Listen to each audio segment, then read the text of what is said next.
A ver, voy a partir por lo más noticioso. Ayer el diario La Tercera publica una información que luego fue confirmada por el presidente de la Revolución Democrática, el senador Juan Ignacio Latorre, que decía que en una reunión de Zoom, chiquillos, aquí los incorporo, conversemos de este tema, en una reunión de Zoom, 10 días antes de que el gobierno se enterara del escándalo de las fundaciones, especialmente de Democracia Viva, en materia específica, ellos ya habían tenido una conversación a nivel de partido. Estaba el señor Andrade, estaba el otro señor Contreras. Estaban todos los involucrados. Estaban todos. Y él tomó conocimiento y luego de consultas que le hacen los periodistas termina reconociendo que no entregó la información ni al presidente, ni al ministro Jackson, ni al ministro Monte. O sea, como el marido engañado al ministro Monte, el último en enterarse. Y cuando se le pregunta al senador Latorre por Miguel Crispi, que recordemos que es el jefe del segundo piso, que también es RD, como que tiró la pelota al córner y después sacó un comunicado diciendo que tampoco le dijo a Miguel Crispi. Por lo tanto, ¿qué quiero decir con esto? Que en el caso de Democracia Viva parece que todos sabían menos Monte y el presidente. O sea, encuentro que ya es de una gravedad sustantiva. Y bueno, y el ministro Jackson, que es lo que según dicen no le dije. En primer lugar. Y la segunda cosa, la pregunta que yo me hago, varias preguntas, pero primero, ¿por qué Latorre, si se enteró de lo que estaba pasando 10 días antes de que se supiera o que explotara el escándalo, no dijo nada? ¿Porque quería ocultarlo? Yo no creo que quería ocultar nada. O sea, sería un idiota el senador, discúlpenme que lo diga así, si sabiendo que hay una denuncia de corrupción que le puede generar un problema a su propio gobierno, se haya quedado callado. Y esto es un terreno de la especulación política. Quiere decir que lo que él escuchó no lo consideró tan grave, o es más, lo consideró normal. A lo mejor no tuvo el criterio para calibrar el asunto. Entonces dijo, esto no es tanto, en realidad aquí no hay ni un dolo. Ahora, lo que él dijo es que le entregaron información parcial, o sea, incompleta. Como que no me contaron entera la historia. Bueno, no veía nada irregular. Puede ser. Eso es lo que dijo él. Pero lo que él escuchó, o sea, a ver, de lo que él escuchó en esa reunión, no escuchó nada que lo llevara a transferirle esa información al gobierno. Mira, veamos la nota y lo otro es ¿por qué Catalina Pérez dice que fue traicionada en el video? Bueno, por esto, porque en el fondo lo que ella quería decir es que Latorre sabía todo lo que estaba pasando y luego la vendió, básicamente. Miremos la nota. Que sí es responsabilidad política. Todas estas cosas no pudieron haber pasado a su lado. Veámoslo a partir de datos concretos, por favor. Respetémonos, que es lo mínimo de la política. No hubo espacio de relajo en la Comisión de Vivienda del Senado. ¿Qué es lo que pasa aquí? ¿Son dos almas, ministro? De caricaturizar cierta forma de mirar las cosas no es bueno para la democracia. Tiene que definir si va a ser un títere del gobierno del presidente Gabriel Boric o va a empatizar con lo que están sufriendo las familias. El presidente de la República requiere respeto a todos nosotros. El ministro de Vivienda, Carlos Montes, tuvo que aclarar los millonarios convenios entre su repartición y fundaciones hoy investigadas por la justicia y la Contraloría. Pero, para el histórico socialista, estas posibles irregularidades datarían de antes. El gobierno anterior dejó totalmente programado el año 2022. O sea, todos los gastos que están en cuestión vienen del gobierno anterior. Para esta institución que está en cuestión, que es Fundación Democracia Viva, no aparecía como tal, aparecía el proyecto y el monto del proyecto. Montes aseguró que el gobierno del expresidente Sebastián Piñera aplicó los primeros traspasos de contratos entre las Ceremis y ONGs. Se equivoca el gobierno al pretender echarle la culpa a la anterior administración. Aquí hubo recursos públicos que se aprobaron por el Congreso y que el actual gobierno lo utilizó para contratar fundaciones de sinvergüenza que cometieron ilegalidades y que hoy día son objeto de investigación por parte de la justicia. Su respaldo a la ex subsecretaria de Vivienda, quien no le informó a tiempo sobre Democracia Viva, el anuncio de un sumario, luego la precisión que se trataba de una investigación sumaria al Ceremi del Maule, que además dejó en evidencia los cambios de discurso del jefe de Estado, generaron la molestia de sectores del Partido Socialista, quienes pidieron su renuncia. Pero no es el único cuestionado. ¿Ha habido una coordinación para blindar al Maule? ¿Por qué a él se le protege de esa manera? Porque con él llegamos a Jackson. El fundador de Revolución Democrática, Giorgio Jackson, es la otra alta autoridad en la mira. O sea, no creo que sea algo malo el fundar una organización política. De hecho, requiere mucho trabajo y trabajo colectivo. Yo voy a estar a disposición de lo que el presidente Gabriel Boric disponga. La investigación interna del convenio de la Seremi de Desarrollo Social en Atacama con la Fundación Visibles y el caos en RD tras el destape de millonarios convenios en Antofagasta por Democracia Viva lo complican. Se suma un nuevo ingrediente. ¿Cómo está su relación con el gobierno? Solamente... Bien, ahí nos abrazamos con el presidente. El presidente de RD, Juan Ignacio Latorre, reconoció ser alertado 10 días antes que este escándalo estallara. Insisto, la información que recibimos en ese momento fue una información parcial que no daba cuenta de ningún sospecha de ilícito, pero nosotros no le informamos ni al ministro Jackson ni al ministro Montes. Las situaciones partidarias las revisa el partido, valga la redundancia. A mí me toca jugar un rol como ministro. Pero aún así su presencia podría dañar un poco la imagen del gobierno. El Partido Republicano evalúa presentar una acusación constitucional contra ambos ministros. Quizás un cambio de diseño, quizás un cambio de equipo. Sería una buena señal para evitar que este sangre siga generándose. Ambos ministros han sido un activo en darle solución a estos problemas, en investigarlo, en no encubrir nada, en buscar las responsabilidades que correspondan y por lo tanto desde el punto de vista político han hecho lo correcto.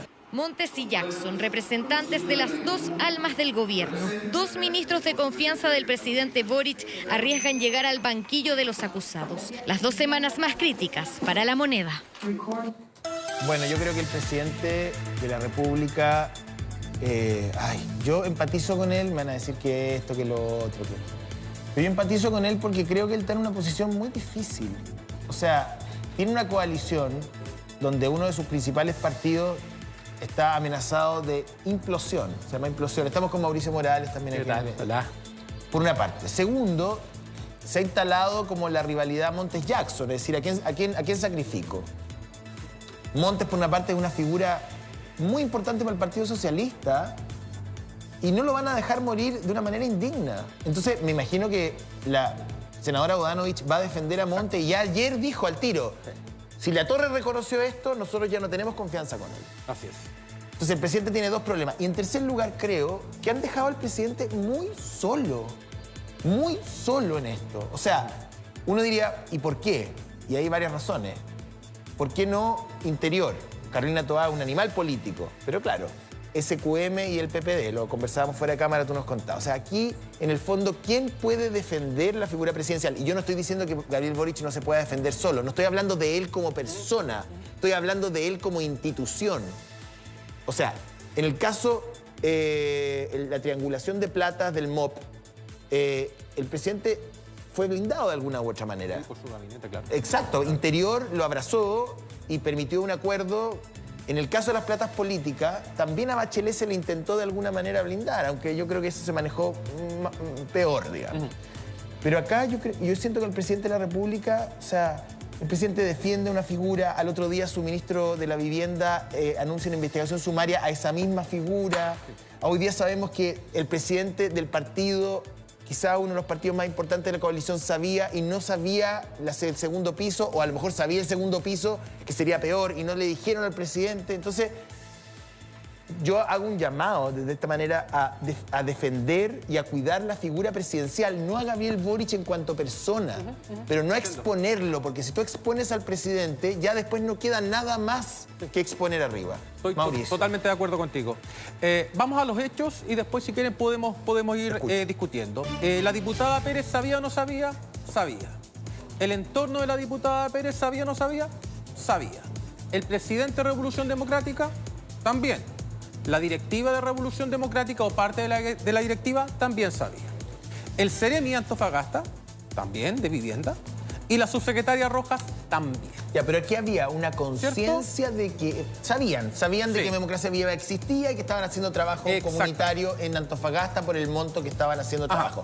¿Alguien tuvo la conciencia moral de decir aquí algo no se ve bien, o en realidad son todos tan inocentes y viven como en la obra de Shakespeare, El sueño de una noche de verano? Entonces, nadie se dio cuenta que esto podía ser un problema para el gobierno. Sí. de acuerdo a lo que reportó La Tercera, la conclusión o el consenso al que se llegó en esa reunión es que había un error político. Entonces acá, como tú lo comentabas, José, hay dos posibilidades. La primera es que deliberadamente esto se le haya ocultado al ministro a sabiendas de que era una situación irregular. Y la otra, que tú puntualizaste muy bien, es que a lo mejor estas personas tienen un umbral muy alto respecto a lo que es un error político y consideraron que este era un error político de menor envergadura. Esas son las únicas dos opciones. Repito, un silencio deliberado, una red de silencio cómplice, una red de silencio. Y lo otro es que lo hayan considerado inocentemente como un error político menor, segundo, y que eso no haya subido al ministro. No sé ustedes, pero aquí, solamente para cerrar. El potito. Yo creo que fue, quiero pensar y creo de verdad, y se lo dije, digamos, a gente de Revolución Democrática con la que conversé el fin de semana, me cuesta creer que aquí hubiera una conciencia. A lo mejor decir Neme un idiota, imbécil, pelotudo, hijo de un corrupto, todo lo que quieran decirme, me da exactamente lo mismo. Porque yo no le debo un peso a nadie. Pero no te maltrates así. No, pero por favor, una raya más para el tigre. Lo que te quiero decir es que yo creo que no había conciencia, no hubo un error de calibre. A lo mejor estoy siendo súper inocente. Me cuesta creer que hubiese una maquinaria de fraude al fisco. Me cuesta creerlo. No sé qué piensan ustedes. No sé, yo creo que hay que esperar la investigación, obviamente, pero a mí me cuesta creer que nadie del gobierno sabía esto. Yo siento, y esto lo voy a decir obviamente responsablemente, pero considerando que la principal promesa, al menos de la campaña del presidente Gabriel Boric, era precisamente la transparencia y la probidad, si bien La Torre sabía esto 10 días antes de que estallara el caso, puede que él no haya visto nada irregular o nada ilegal, pero a todas luces, sabiendo solamente las relaciones entre quién estaba desde el gobierno, quién estaba en el liderazgo, cierta Democracia Viva, hace especular cierta relación un poco extraña. Obviamente hay una investigación, pero me parece muy llamativo que desde RD digan que finalmente no se le comunicó ni al ministro Montes, ni al ministro, ¿cierto?, Giorgio Jackson, que es precisamente Revolución Democrática. Me voy a quedar obviamente con las palabras de La Torre, obviamente en base a lo que él dice que no se le comunicó al gobierno. ¿Quieres acotar algo? Sí, fíjate que de acuerdo a lo que tú estás diciendo, Natalia, eso apoya la hipótesis de que hubo un silencio deliberado y una red casi de ocultamiento hacia el ministro Montes. Y al parecer esa misma hipótesis, por lo menos de acuerdo a lo que yo desprendo de las palabras de la senadora Bodanovich, que califica esto como una pantomima y adicionalmente señala todo esto de que nadie sabía, de que en realidad esto es un simple error político, ya tiene sospechas de eso. Ahora, hay una figura, y por eso mismo dice que La Torre no es un interlocutor válido. Exacto. Esto es muy grave. O sea, dentro de una coalición... Fíjate que hay una figura que siento que no ha sido suficientemente analizada en toda esta telenovela. Los ricos también lloran. ¿Cómo se puede llamar esta telenovela? Mariela del Barrio, ya no sé.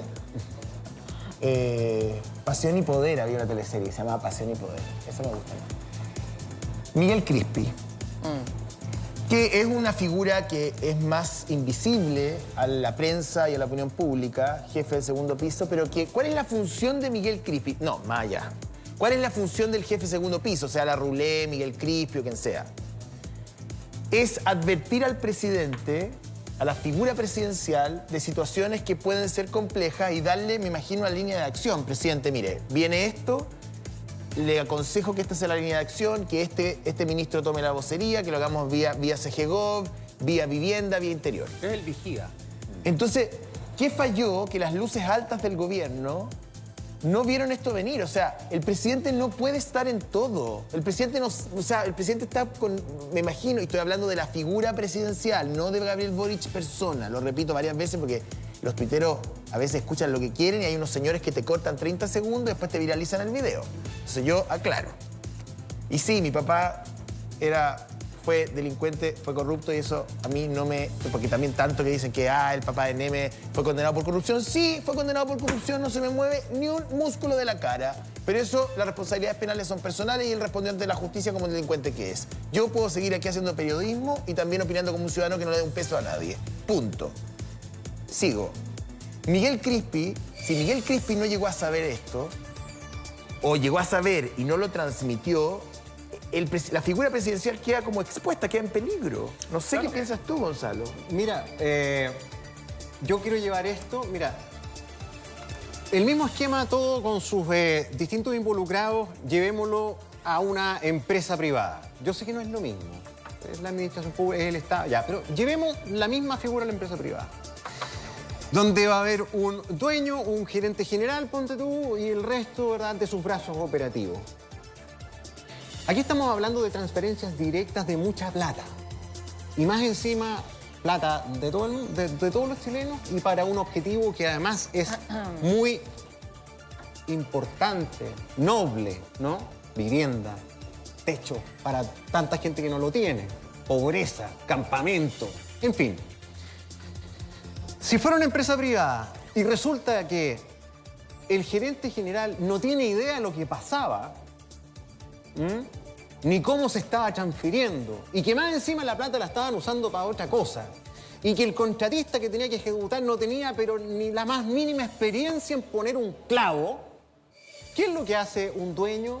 Le pega una chuleta al gerente general inmediatamente. Con esto no estoy diciendo que se tenga que aplicar el esquema, esas son decisiones políticas que tendrá que tomar quien está a cargo. A lo que voy yo es que yo al menos percibo que a veces en el Estado, o muchas veces en el Estado, en muchas cosas no pasa nada. Y son re pocos los que pagan consecuencias de verdad. Y creo que en este tema hay un tema grave, que no se inventó hoy día. Esta es una situación que viene ocurriendo hace rato. No son todas las fundaciones, pero hay algunas que sí, y bien espectacularmente impresentables. O sea, que se formen el mes antes. Sí, que se formen en una región distinta a la que van a usar los recursos. Que saquen el giro. Que saquen el giro después de haber tenido acceso al convenio. Eso es una cosa brutal. La gente se empieza a cabrear con justa razón. ¿Sabes qué? Lo que me llama la atención es que si Revolución Democrática sabía esto 10 días antes, ¿cierto?, de que saliera este caso, es que probablemente, esto yo no lo sé, pero me imagino que en todo trabajo periodístico se le consulta a todas las fuentes antes de publicar. Probablemente el medio le consultó, ¿cierto?, su versión a Revolución Democrática por el caso Democracia Viva y ahí se dieron cuenta que esto iba a salir. Es decir, 10 días antes, esta información no se iba a quedar dentro del partido, iba a salir a la luz pública en un reportaje de este medio de Antofagasta. Sabían que podía tener consecuencias mediáticas. ¿Pero y lo sabían? tuvo. Bueno, pero me imagino que sabían. Me imagino que sabían que iba a salir este reportaje. Es decir, en todo trabajo periodístico uno le consulta a todos los lados, ¿cierto? Sobre probablemente fueron alertados así. Es grave si sabían y es grave si no sabían. Absolutamente de acuerdo contigo. O sea, absolutamente. En ese punto estoy de acuerdo con Gonzalo. Pero probablemente... Igualmente grave. Si sabían y lo ocultaron, o si no tenían la experiencia política para calibrar lo que venía, ¿te fijáis? Ya, pero por lo menos tienes un diseño comunicacional más armado, ¿no? O sea, tanto desde Prueba de Dignidad como también del socialismo democrático. Aquí, momento, dale. Noticia de último minuto respecto al tema. Está llamando Silvia Córdoba y está en Maipú. ¿Por qué estás ahí? Silvia, ¿qué nos puedes aportar a esta humilde mesa de conversación? Buenos días. Buenos días.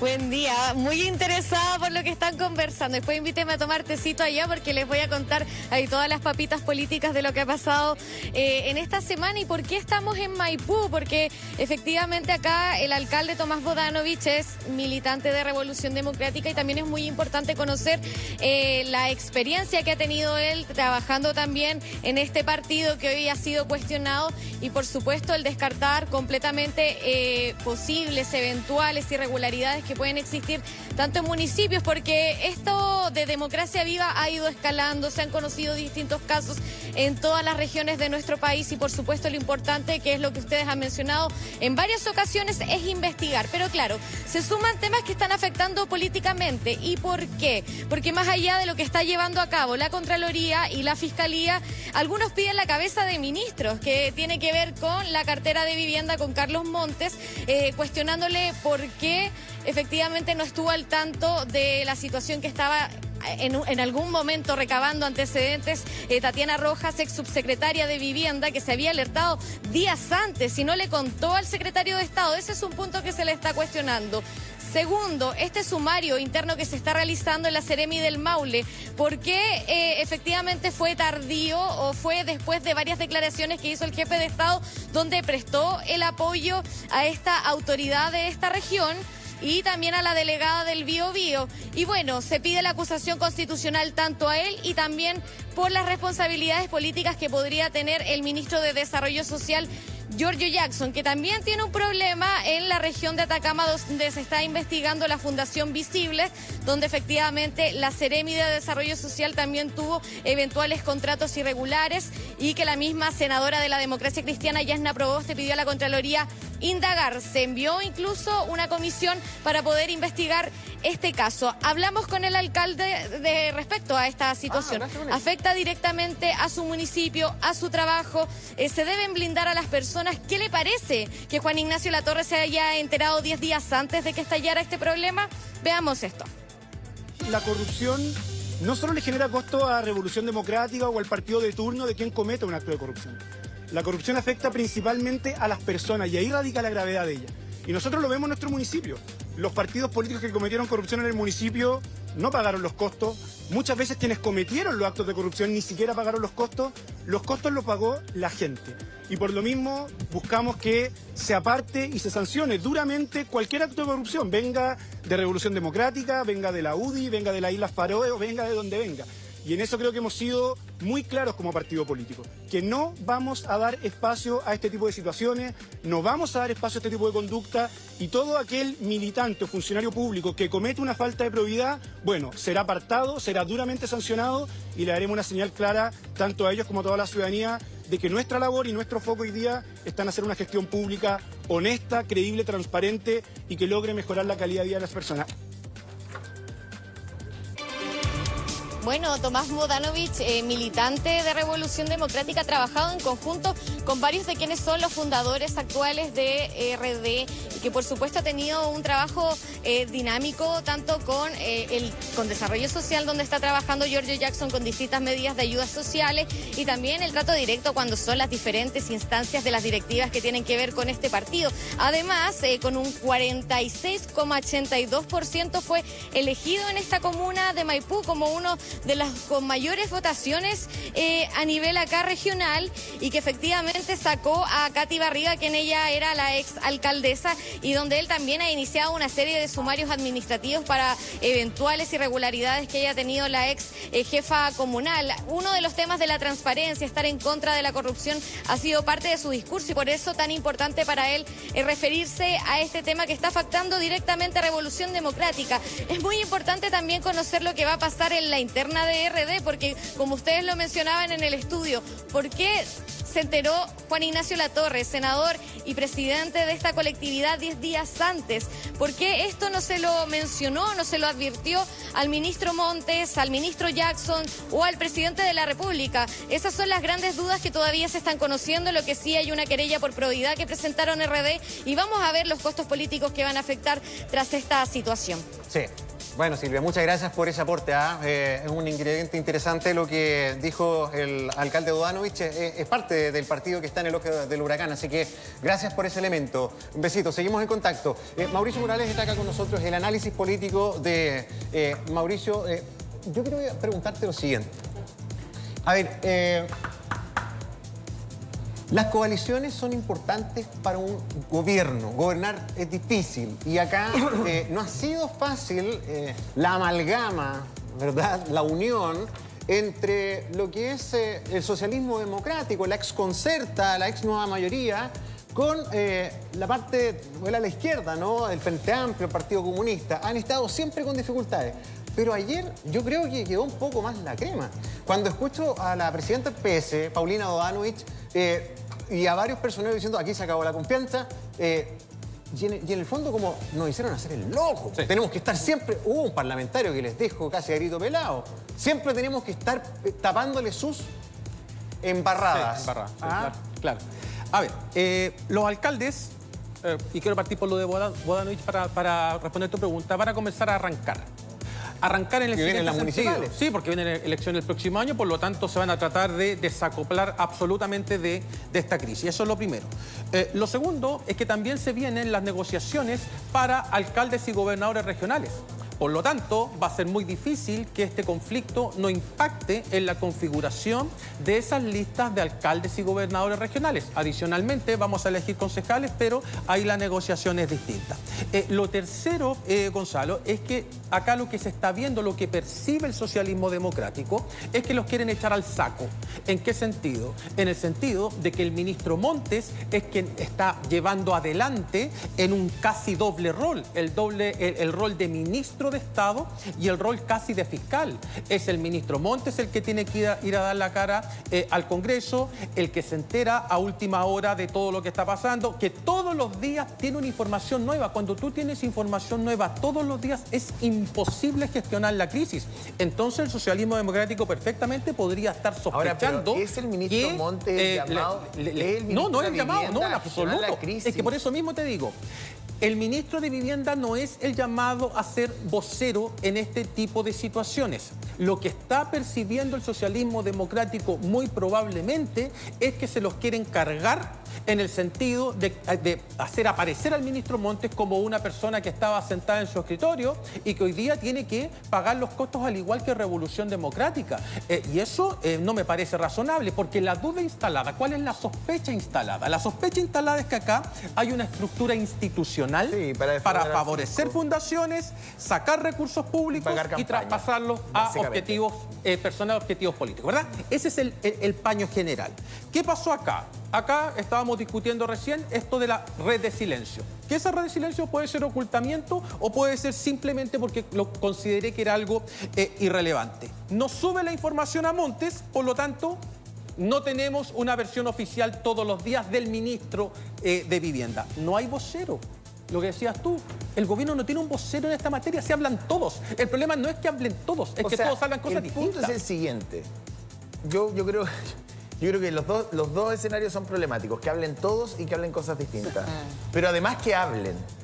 El gobierno debería tener un vocero y todos los demás deberían quedarse callados. ¿Y sabes por qué deberían quedarse callados? Porque, a ver, aquí hay un actor que ni uno de nosotros ha considerado, que creo que es el más importante, que es la ciudadanía. Cómo la ciudadanía está viendo este espectáculo burdo. Y la ciudadanía lo que ve es que, la verdad, esto es un circo donde todos son payasos, desde la derecha hasta la más izquierda.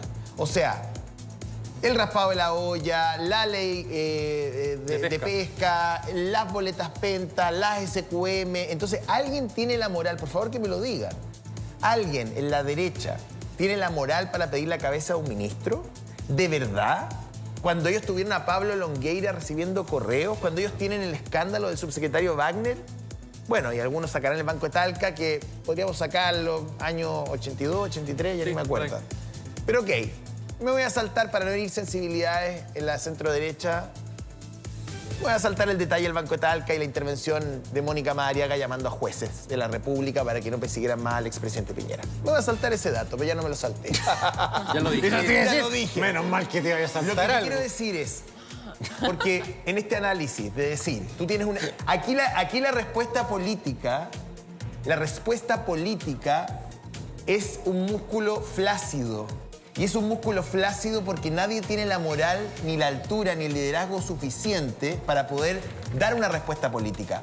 Y los únicos que la tenían hasta ahora, que era el Frente Amplio, son los involucrados y protagonistas del escándalo. Entonces, a mí me da pudor ver, y por eso tuve esa discusión con Iván Moreira el otro día, a quien le tengo un tremendo aprecio, pero no me voy a callar nada. O sea, a mí me da pudor ver a Iván Moreira haciendo un análisis. O a Pablo Longueira mandando cartas al Mercurio. Pablo Longueira, con todo el cariño y respeto. Pero discúlpenme. O sea, y esto no pasó hace 35 años ni 50 años. Estaba hablando de golpe de Estado, ¿ok? Estamos hablando hace 5 o 6 años atrás. Entonces, me parece que estamos en un escenario crítico donde no hay un liderazgo suficientemente sólido e impoluto para poder pararse frente a la ciudadanía y decir, yo tomo el control de esto y llego a una solución política, porque la solución jurídica se verá en el mediano y largo plazo a través de la investigación del Ministerio Público.